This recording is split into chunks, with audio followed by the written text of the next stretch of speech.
स्वागत है आपका प्योर पॉलिटिक्स में। दुनिया में जितनी भी बड़ी कंपनियां बनी हैं वो सिर्फ अपने प्रोडक्ट की वजह से नहीं बनी हैं और ना ही अपनी मार्केटिंग की वजह से बनी हैं, बल्कि प्रोडक्ट और मार्केटिंग के साथ में उनके बनने में जो बड़ा एक कंट्रीब्यूशन रहा है, जो बड़ा योगदान रहा है, वो उनके एचआर का रहा है। यानी कि आप किस तरह से अपने ह्यूमन रिसोर्स को मैनेज करते हैं, उनके कंप्लेन को कैसे रिड्रेस करते हैं। बीजेपी जो दुनिया की सबसे बड़ी पॉलिटिकल पार्टी है, उसके सक्सेस और उसके इस ऊंचाई तक पहुंचने का जो सबसे बड़ा राज रहा है वो उनका एचआर रहा है। यानी कि ह्यूमन रिसोर्स, वो अपने टैलेंट पूल को मैनेज करने की जो एबिलिटी है और जो कंप्लेन रिजॉल्व करने का जो प्रोसेस है, सबको अपनी उन्नति में यानी फिर कि उसमें भागीदारी देना, ये सबसे बड़ी बीजेपी की सफलता का राज कहा जा सकता है। आपको याद होगा कि जब हेमंता बिस्वा शर्मा ने कांग्रेस को छोड़ा था तो उन्होंने ये कहा था, ये आरोप लगाया था कि वो राहुल गांधी से मिलने के लिए कितने हफ्तों तक इंतजार करते रहे और राहुल गांधी अपने कुत्ते को बिस्किट खिला रहे थे जब उनसे उनकी मुलाकात हुई। और उसके बाद हेमंता बिस्वा शर्मा बीजेपी में आ गए और आज की तारीख में असम के मुख्यमंत्री हैं। तो सवाल ये है कि क्या बीजेपी का जो सबसे बड़ा एडवांटेज था, उसका एचआर, उसका ह्यूमन रिसोर्स को मैनेज करने की क्षमता, उसकी एबिलिटी, कंप्लेन को रिजॉल्व करने की एबिलिटी, वो क्या कमजोर पड़ रही है या फिर वो धीरे हो गई है? तो प्योर पॉलिटिक्स में हम बात करेंगे बीजेपी के इस एचआर की।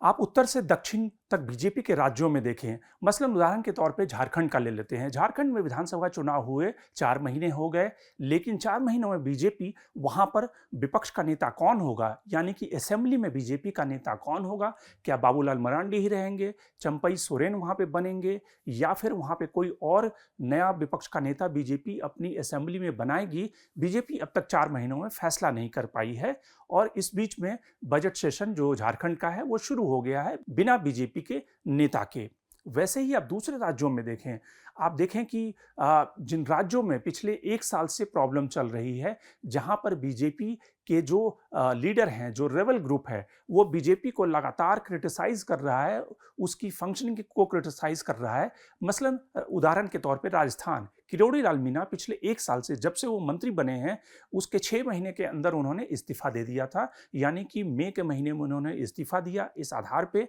कि उनका परफॉर्मेंस, यानी कि प्रधानमंत्री ने जो उन्हें काम सौंपा था उसको वो डिलीवर नहीं कर पाए, इसलिए उन्होंने एग्रीकल्चर मिनिस्टर के पोस्ट से इस्तीफा दे दिया। अब 1 साल होने को हैं, अभी तक बीजेपी न तो उनका इस्तीफा स्वीकार कर रही है, न उस इस्तीफे को रिजेक्ट कर रही है। यानी कि किरोड़ी लाल मीणा मंत्रिमंडल में बने हुए हैं बिना किसी अकाउंटेबिलिटी के, और अक्सर वहाँ वो बीजेपी लीडरशिप उसके कामकाज के तरीकों पर आपत्ति उठाते रहे हैं,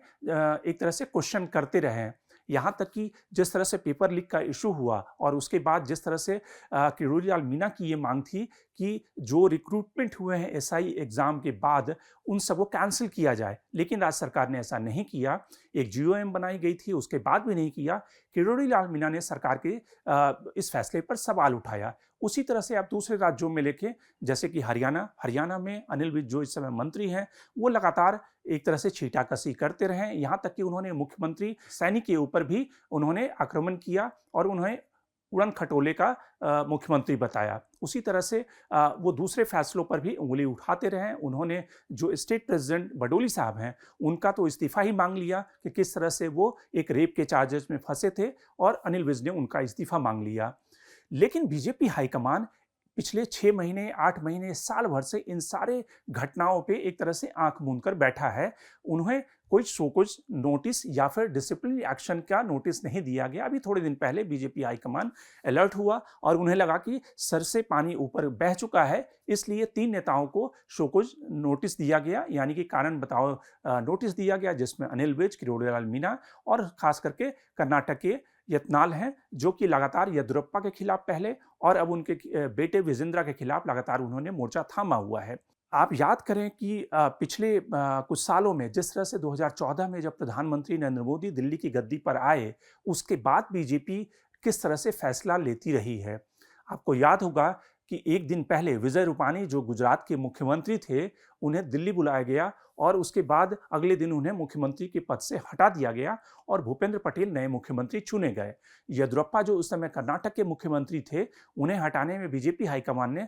सिर्फ एक दिन का समय लिया था। एक दिन पहले येदियुरप्पा प्रधानमंत्री से मिलते हैं और उसके बाद अगले दिन उन्हें हटा दिया जाता है और नए मुख्यमंत्री की ताजपोशी हो जाती है। तो बीजेपी हाईकमान जिस तरह से फैसले लेने में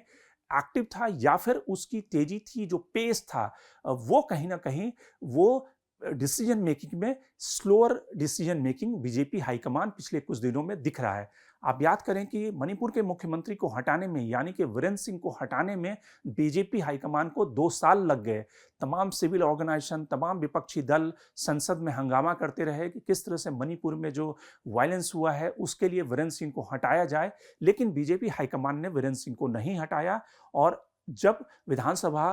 का सत्र शुरू होना था अभी थोड़े दिन पहले, और जिसमें कि नो कॉन्फिडेंस मोशन आ सकता था, तो बीजेपी हाईकमान ने वीरेंद्र सिंह को हटा लिया। यानी कि मणिपुर के मामले में भी बीजेपी हाईकमान ये डिसाइड नहीं कर पाया कि वीरेंद्र सिंह को हटाना फायदेमंद होगा या बनाए रखना फायदेमंद होगा। लेकिन बीजेपी हाईकमान को जब लगने लगा कि अब चुनाव सर पर है, क्योंकि अगले 1.5 सालों में वहां पे विधानसभा के चुनाव होंगे और वैसी स्थिति में मणिपुर में वीरेंद्र सिंह के साथ रहना एक तरह से सुसाइडल होगा, तो बीजेपी हाईकमान ने वीरेंद्र सिंह को हटा लिया। तो सवाल ये है कि बीजेपी का जो सबसे बड़ा स्ट्रेंथ था उसका एचआर, ह्यूमन रिसोर्स मैनेजमेंट, जिस तरह से वो नेताओं के कंप्लेंट को एड्रेस करता है। क्योंकि आप देखें कि कांग्रेस और बीजेपी में अगर तुलना करें तो राहुल गांधी से मिलने में, प्रियंका गांधी से मिलने में कांग्रेस नेता ये कंप्लेन करते हैं कि उन्हें कई हफ्ते लग जाते हैं और उसके बाद भी मुलाकात नहीं होती। लेकिन बीजेपी में अगर आपको अमित शाह, जेपी नड्डा या प्रधानमंत्री तक अपनी बात पहुंचानी है,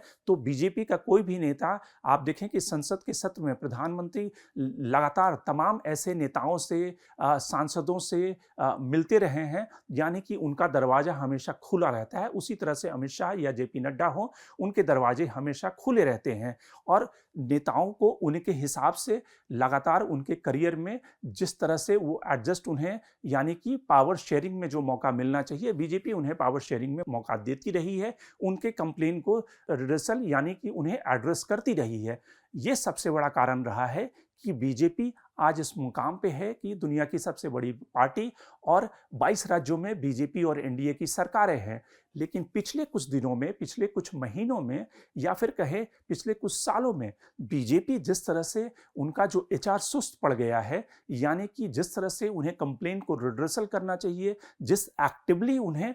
इंटरवीन करना चाहिए, वो कहीं ना कहीं उनकी जो पेस है, उनकी जो गति है, वो काफ़ी कमज़ोर पड़ती दिख रही है।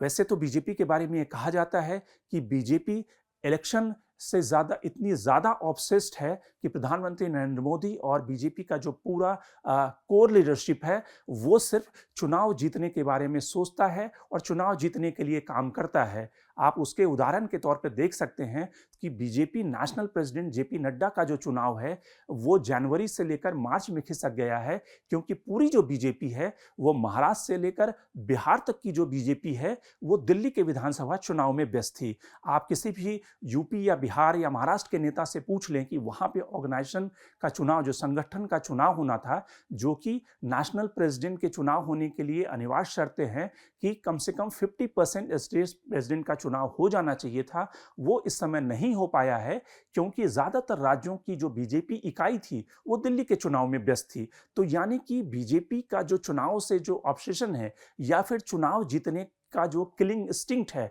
चाहे वो म्युनिसिपैलिटी का चुनाव हो या दिल्ली का विधानसभा का चुनाव हो, पूरे देश भर की बीजेपी दिल्ली में काम कर रही थी और जिसकी बदौलत उन्होंने दिल्ली का चुनाव जीत लिया है। भले ऑर्गेनाइजेशन के पोल डिले हो जाएं, तो ये कहीं ना कहीं बीजेपी की स्ट्रेंथ भी है या फिर कहीं ना कहीं बीजेपी की कमजोरी भी है कि दूसरे जो मामले हैं वो कहीं ना कहीं ठंडे बस्ते में चले जाते हैं जब तक कि बीजेपी एक राज्य का चुनाव जीत नहीं लेती है, और उस चुनाव जीतने के बाद ही बाकी के कार्यक्रम शुरू होते हैं। अब चूंकि आने वाले दिनों में बिहार के चुनाव हैं, तो पूरी देश भर की बीजेपी बिहार के चुनाव में जीतने में लग जाएगी, तो इसलिए ढेर सारे मसले जो हैं वो ठंडे बस्ते में जा सकते हैं। लेकिन बीजेपी का इस मुकाम पर बने रहना इसलिए जरूरी, या फिर तभी बीजेपी इस मुकाम पे बने रह सकती है जब अपने एचआर मैकेनिज्म को, अपनी जो एचआर का जो सिस्टम है उसको दुरुस्त रखे और जिस तरह से कंप्लेन रिड्रेसल या फिर एक बड़ी कंपनी की तरह एक पार्टिसिपेटरी